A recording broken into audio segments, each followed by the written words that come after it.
One of the tough parts about a long-term personal investment in health and wellness, fitness, exercise, whatever, is the ability to listen to and stay engaged with the experience and the expertise that other people share with us, but developing the skill to know which parts we need to throw out because they don't suit us at all.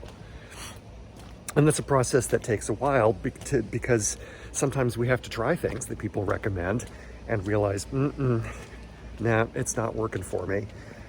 As we go along, sometimes we then develop the skill to say, yeah, there's a whole class of ideas or approaches that just I've never been able to succeed when I try those things.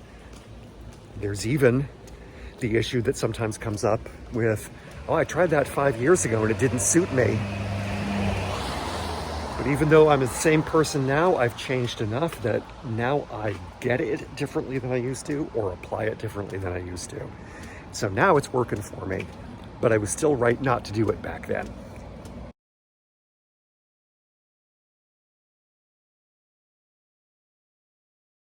And just, general case in point, I was just talking with somebody, not even a client, but they were talking about how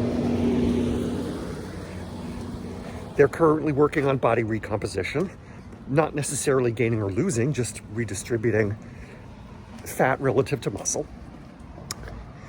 And it works for them to count calories, but if they start counting macronutrients as well, it seems to get into some kind of obsessive compulsive territory for them, and it starts backfiring. So they can take it to a certain point, but not further. I know a lot of people who would tell you, don't track any of that stuff if you have any tendencies towards anorexia, orthorexia, any of that. And other people would say, look, if you do it right, you'll never develop a problem with overdoing it. You just have to learn how to do it right. Not surprisingly, I'm a person who splits the difference between those ideas. I say, if you try it and you do find yourself becoming obsessed in an unhealthy way that sets you back, stop. If you try it and you can apply it in a way that works for you, keep going. I've been tracking calories and macronutrients for a decade now.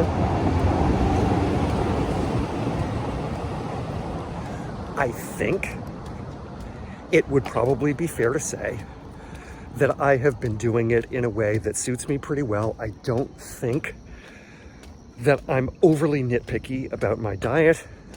I don't think of things as cheat meals. I don't think of them as failures. I think of them as, this is an opportunity to eat a little bit differently today because I know I'm going to, and differently as in less healthy, things that other people would say, really? Are you eating that?